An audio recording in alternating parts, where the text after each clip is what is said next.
race is certainly well in advance of the pictures there. So, unfortunately, I think that is his onboard, but it's just not in sync. It's one of the problems with long satellite delays, isn't it, or long satellite links, is that they don't always travel in sync with each other. Ben Hanley in the white car on the outside there, looking for a move. That's Amar Ibrahim.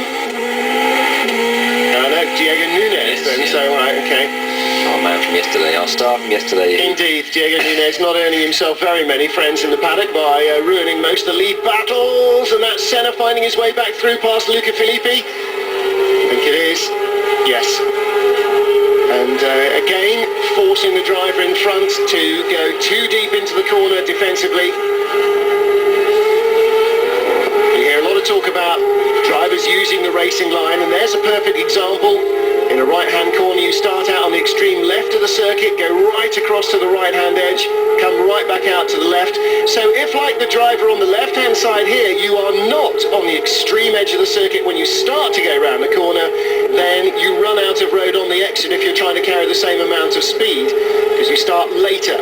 In that case, he locked it up under braking as well, so drifted away from the apex, but oh dear. And is that Filippi now? It might be, yeah. Ah, this is Filippi emailing in his excuse. Has he had a mechanical problem that's caused that, or did somebody else catch him from behind? That might well be the case, I would think, because he lost a bit of ground to Senna. Now, Senna very close behind Puglisi, so there's his teammate, Puglisi's teammate Marco Bonanomi further down the queue as well. So Senna suddenly is close right up on the Italian. 5 laps to go here in Malaysia, and it is still a comfortable lead for Kamui Kobayashi. Sentul in Malaysia.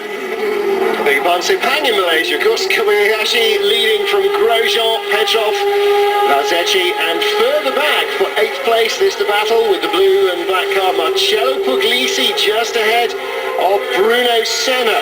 And Senna dispensing with a couple of cars as he's worked his way up this queue. A very disappointing race weekend for the man who came here in 2nd place, 10 points off the race lead, didn't score anything in the first race, and so he's seen himself drop down to 4th place and now 13 points behind Romain Grosjean. Could have been worse if Grosjean had won from pole, of course.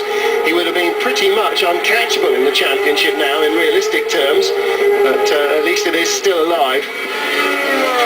Yeah, I think, as I said before, this series has to be treated for Senna really as a learning curve. I mean, don't forget, he's only, we did GP2 last year, F3 the year before that, so I think he's only in his 3rd or 4th year of racing. So he didn't do karts either, so he's got a really, compared to some of these guys who've been racing karts since they were kind of 6, 7 years of age, he's got a lot to learn. Here comes the move on Puglisi. I think should make this stick a great toe there. Yeah, no problem. Around the outside, so cut back to the inside. Puglisi defended that well, actually. No, see, maybe he went a little too early on that. Maybe he just needed to let it breathe a little down the straight, use the toe, and use the main straight, because that's a more convincing overtaking opportunity. He's well placed again, though. He's got the speed, and here he comes. Not quite got the cover.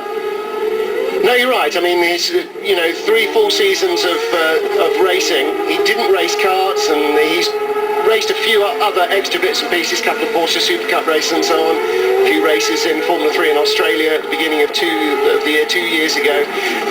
But still, he's a very, very inexperienced racer compared to anybody else in this field. Yeah, that was a good move. It was a good move, yeah, no question about it. And he's certainly got the ability, physically, he's got the ability to handle the car. He seems to have the mental faculties to handle the car. It's just keeping it going over a season's run, and that is, it's taking him to, if you imagine Lewis Hamilton starting at 8, it's getting the sort of consistency that Hamilton would have been getting when he was 11 or 12. That's right. And of course Senna is a full decade older than that, so it looks like he's still a very immature driver, and I suppose to a degree as a driver and a tactician maybe he is, but physically he's more mature and mentally he's more mature, so he's got I think a good chance of still developing further than this. No question. There's the move repeated there. Yeah, he's also surrounded by the right people as well. I don't mean off the track, I mean away from the track, I mean also away from the track, I mean also at the track. He's got ice ball.